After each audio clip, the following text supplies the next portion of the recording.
Today, with permission from Scholastic, I'm going to read Chapter 3 and 4 of Junie B. Jones' Aloha Ha. Chapter 3, New Friend. The next day was Saturday. I woke up with ants in my pants, because just one more day till Hawaii, of course. After breakfast, me and Mother packed my suitcase for the trip. Also, we stuffed crayons and toys in my backpack for the airplane. This plane ride is going to be fun, right, Mother, right? I said, this plane ride is going to be the time of my life. Mother sighed. Well, it's definitely going to be long, that's for sure, she said. And it could get a little boring too, I'm afraid. She stood there a minute, and then she winked at me. That's why I got you a brand new friend for the trip, Junie B., she said. My eyes lighted up real thrilled. New friend, I said? You got me a new friend? She ruffled my hair. I sure did. Wait here while I go get her, she said.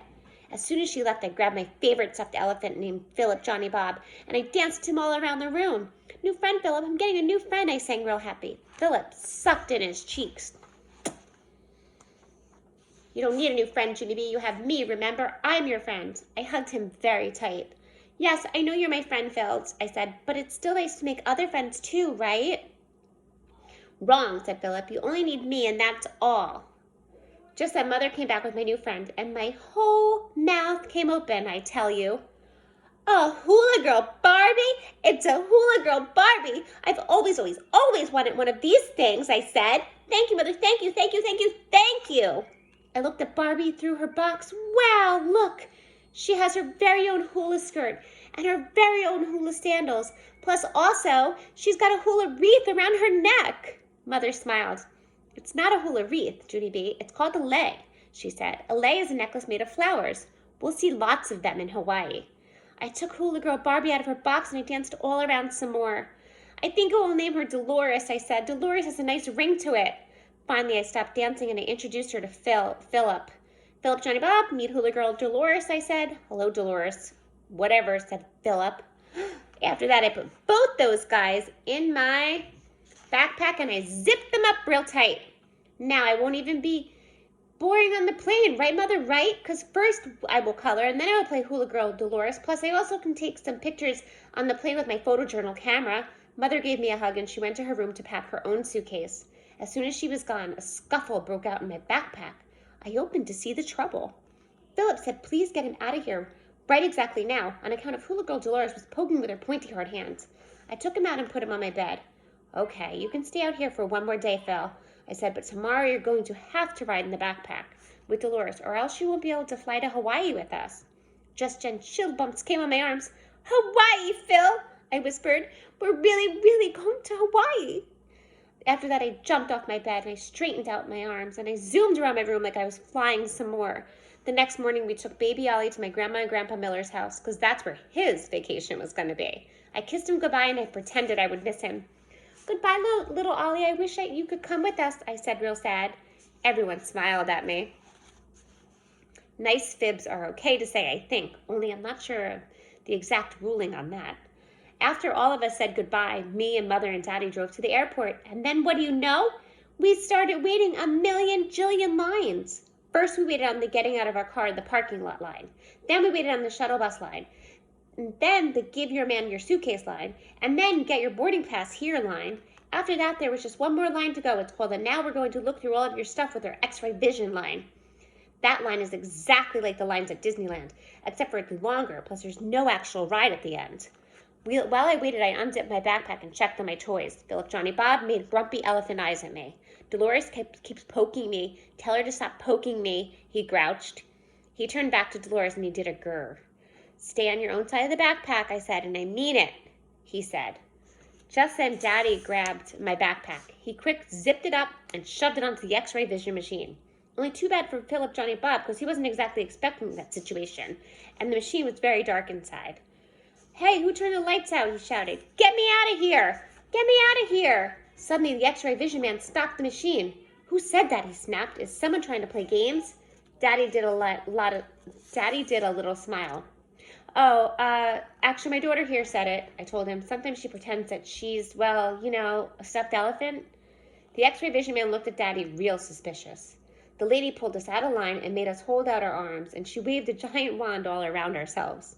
I clapped, very thrilled. Hey, this is kind of like America's Most Wanted, I said. The lady said this was not a joke, little miss. I stopped clapping. The airport does not have a good sense of humor.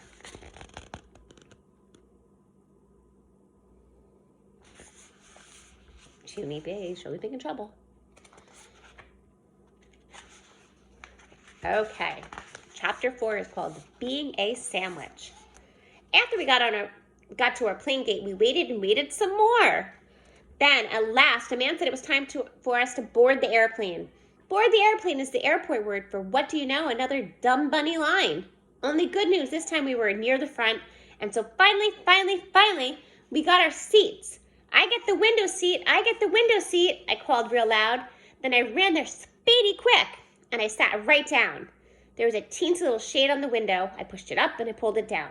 It was a little bit stuckish. That's how come I kept pushing and pulling until it loosened up. Pretty soon I tapped on Mother and Daddy. Watch me, okay? Watch me work the window shade, I said. I took a big breath and it started right in. Up and down, up and down, up and down, I said. I stopped and breathed again, then I speeded up a bit. Up and down, up and down, up and down, up and down, up and... Just then Mother reached out her hand and she stopped my progress. Okay, good. Fine. Excellent shade work. Thank you very much, she said. Then she buckled my seatbelt. I stretched out my legs as long as they would go. And guess what? They reached all the way to the seat in front of me. Whoa, my legs are tall as a giant, I said. I flattened my feet against the seat and I pushed and stretched some more. Then all of a sudden, the lady in front of me popped up like a jumping jack and she spun around real angry. Would you please stop kicking my seat? She grouched. I don't like having my seat kicked. Mother quick took my legs down. Oh my, sorry, she said. It's her first plane trip. I looked at Mother very curious, but I wasn't even kicking her seat, I said. My legs were just being tall.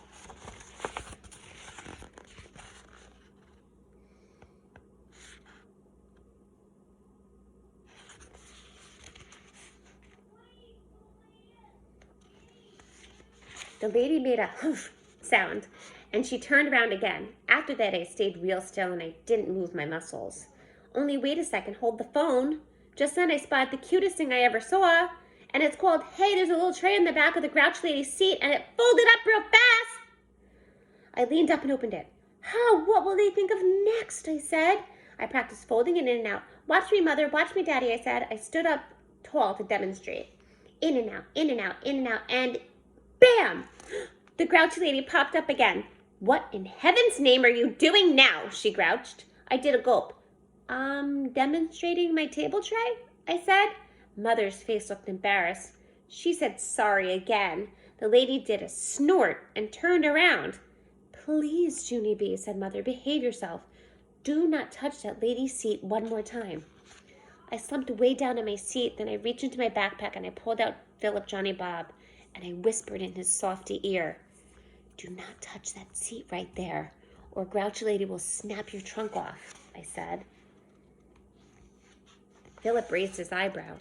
I can't touch it, he asked, not even with my little pinky toe? I thought for a second. Well, okay, I guess you can touch it with your pinky toe, but that's all I said. And so careful, Philip reached out and he touched Lee's seat with his pinky toe. And ha! She didn't feel a thing. Me and Philip laughed and laughed at that funny joke. Then pretty soon he tapped on his chin and he looked curious at me. I wonder if there's a grouchy lady behind us too, he asked. I shrugged my shoulders. I don't know. Phil, why don't you take a peek? Sorry, I said. And so Philip Johnny Bob turned around and he tried to peek through the crack, but he couldn't get a good look. So finally I had to lift him way up to the top of my seat and let him stare back there for a while. Only bad news, it didn't actually work that good on account of we forgot that Phil's eyes were buttons, and buttons do not have good distance vision. He came back very glum. Phooey, he said. I couldn't see a thing. Now what? I thought some more. Then yay! A little light bulb went off in my head, and I quick reached my hand to my backpack again, and I took out Hula Girl Dolores. Phil, it's Dolores, it's Dolores! I said, Dolores is skinny enough to fit through the seat space, see? Plus, her eyes are not even buttons. Philip smiled. You're sharp as a tack, Junie B, he said. I know it, Philip. I know I'm sharp as a tack. And so I will send Dolores on a spy mission to the seat behind us. I said, please stand by. After that, I picked up Dolores and I pushed her through the seat space and let her take a nice long peek. Only just then a little bit of trouble happened. As called, I felt a tug on Dolores' head. Then whoosh! Someone pulled her to the other side of the seat. I could not believe my eyeballs at that situation. Very quick, I got on my knees and me and Philip looked over the top of my seat and oh no, oh no.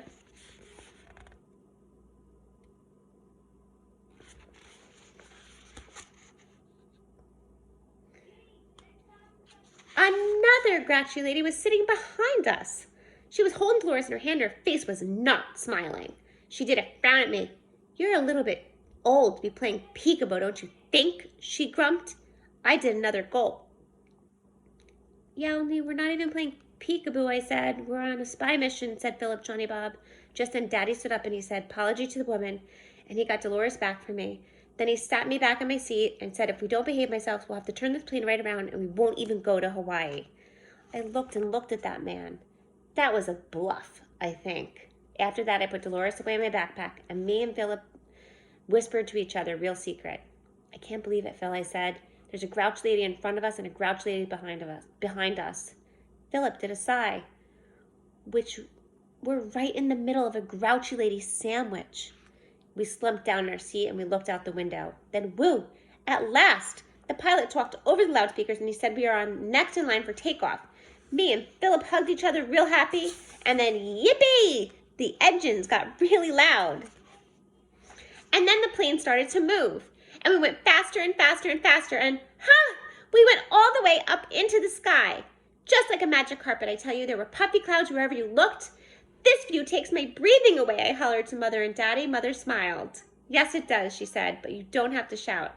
I pointed at my ears. Yeah, only there's airplane noise in my head, so I can't actually hear my own voice, I explained. Mother picked up my backpack. Let's find something quiet to do, okay? Okay, I said back. We looked through all the stuff I brought. Then, hooray, hurrah, I spotted my brand new camera. Wow, I almost forgot about that assignment, I said. Today will be the first official picture for my photo journal. My eyes lighted up.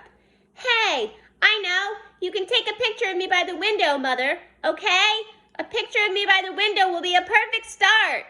Mother put her finger to her lips. Shh, you're still talking too loudly, Junie B. Everyone can hear you, she said. After that, she took out the camera and she started to aim. No, wait, hold on. I didn't even get posed yet, I told her. I quick undid my seatbelt and leaned against the window. Get the clouds in the background, okay, Mother? Room 1 will love to see me way up high in the clouds. Philip Johnny Bob was still sitting on the seat, and I reached over and picked him up. And get Philip, too. Okay, just me and Philip and the clouds. And that's all, I said. Just then Philip tapped me and he whispered a funny secret. I started to laugh. Then I told the funny secret to Mother. Plus Philip says, don't get the grouchy ladies, I said, because those 2 grouch pots will ruin the whole entire photo journal. Mother's eyes got big and wide. Shh, Junie B, please, she said, very panicked. Then she quick tried to take a picture, but oh no! Both of those grouchies sprung up real fast as springs, and their big grump heads got right in my picture. I covered my mouth real shocked. Mother covered her mouth real shocked. Then both of us kept our heads bent down until the grouches stopped staring. After they were gone, I looked at Mother. Me and my big fat mouth, I said in a whisper. Mother kept her head down and she talked to me through her fingers. I couldn't have put it better myself, she said. After that, she gave me back my camera and she said that maybe we would try again later, after the dust has settled. I did a sigh. Yeah, only I can't try later, I said real whiny, on account of I need to save the rest of the pictures for Hawaii. I slumped down very glum. Then I closed my eyes and I thought about that stupid, dumb picture caption. I did a cringe. My photo journal was not off to a good start. And the picture, the caption she wrote underneath it was day 1, grouchy ladies. Junie B. She's so funny. See, there they are. And there's Junie covering her mouth. Okay, next time is chapter 5, Tight Fit.